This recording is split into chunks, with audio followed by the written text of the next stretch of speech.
tell you a story, brothers and sisters? I love telling this story. I'm sure I've shared it already to some of you before. Many, many years ago, when I was still single, I was in my office. It was a Saturday. And so there was no one in my office, and there was no one in the entire building.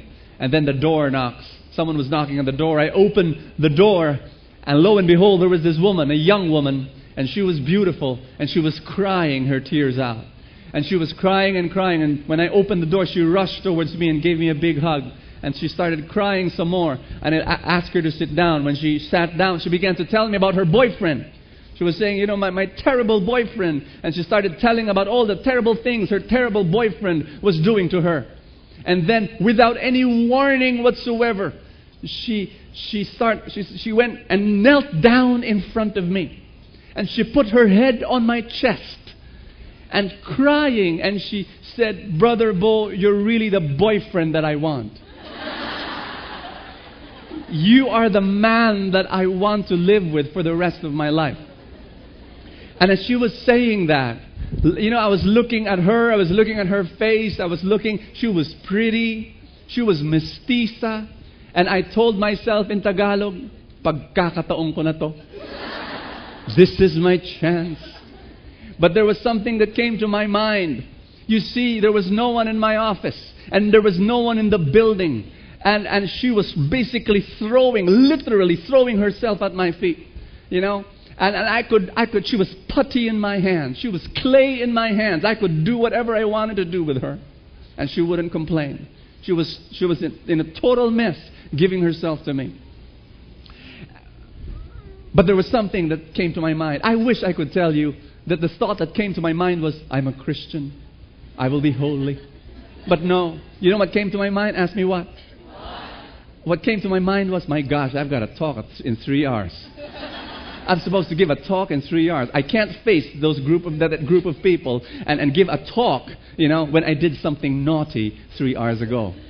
And so you know what I did? I picked her up. She was just embracing me, her head on my chest, kneeling down. I just lifted her up and I said, "Sister, I want you to call this number." I wrote it down. This is the woman one of the leaders of our community. She's a woman. That's the person you're going to talk to. I don't counsel women, especially when I'm alone. Thank you very much. And then I turned her around and she was still crying. I pushed her literally out through the door. I closed the door, and then I leaned on the door, and I said, "Sayang."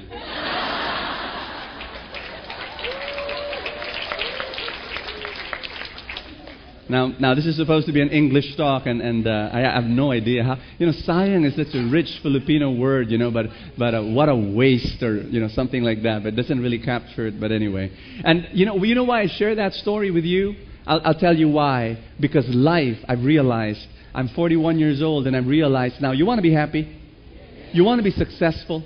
You want to grow in the Lord? You want to be holy? You want to be effective in your ministry? You want to be happy in your life? Life is about making the right decisions. It's always. Life, it's at the bottom line, it's about making the right decisions. When you're able to make the right decisions, life goes well. If you make the wrong decisions, it becomes miserable and you go. Are you getting what I'm saying? Tell someone beside you, make the right decisions. And how will you make the right decisions? It's knowing the will of God. Everybody say, knowing the will of God.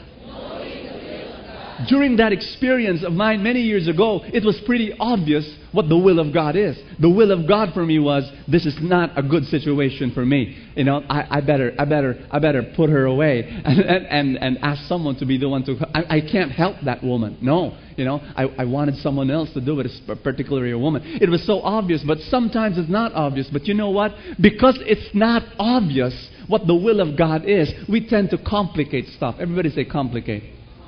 And what does complicate mean? We start saying, no, we better search for the will of God. We better ask for help. We better fast for 1 whole month. We better take some stuff. You know what? Let me tell you another story. There was this documentary filmmaker.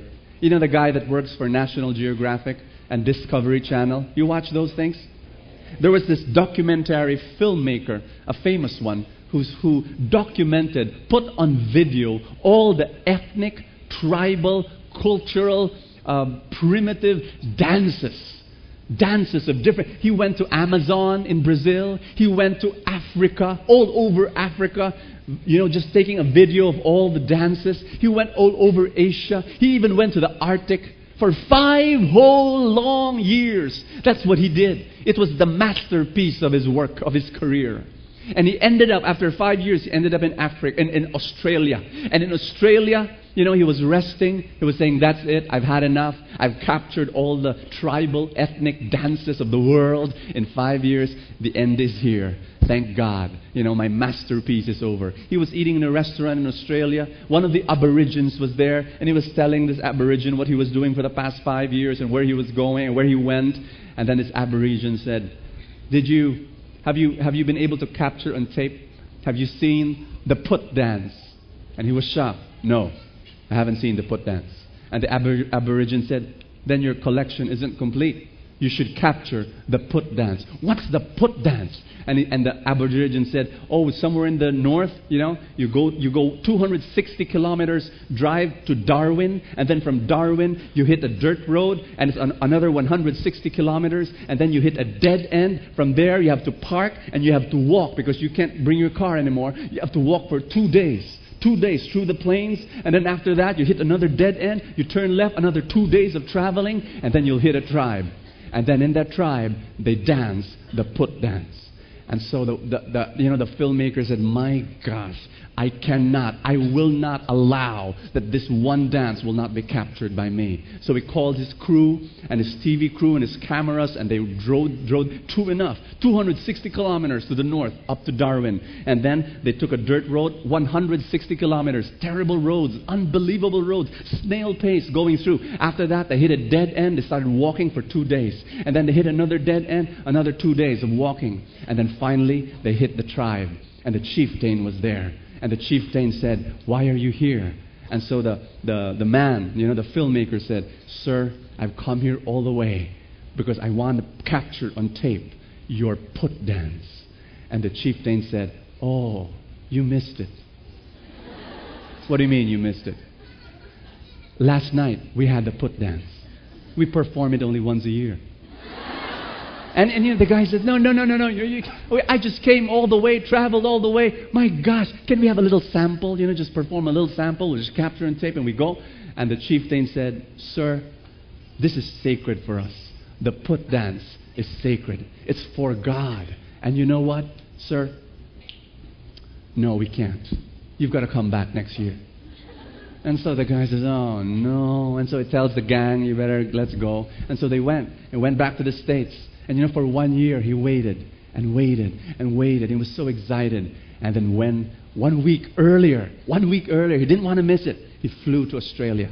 And then he started driving. And true enough, he went through the dirt road. But the weather was so bad. The weather was so bad, all sorts of terrible things happened. His car broke down. They had to fix it. And then they started walking again for 2 days. The 2 days became 4 days because the weather was so bad. His crew got sick. It was just a terrible thing. And it was delayed. And then he walked again for another 2 days. And the 2 days became 4 days. Finally, when he arrived in the tribe, he said, am I late again? Am I late again? And the chieftain smiled and said, no, you're just in time.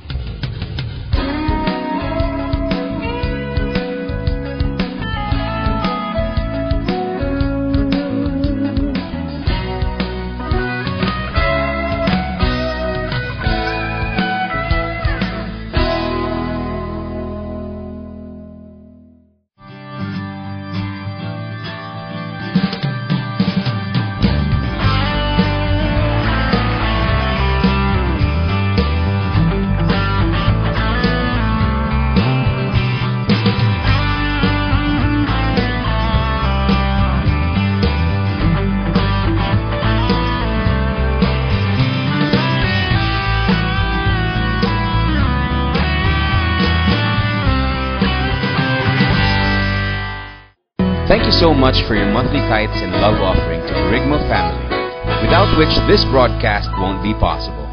We know that God will reward you abundantly for your generosity. God bless you.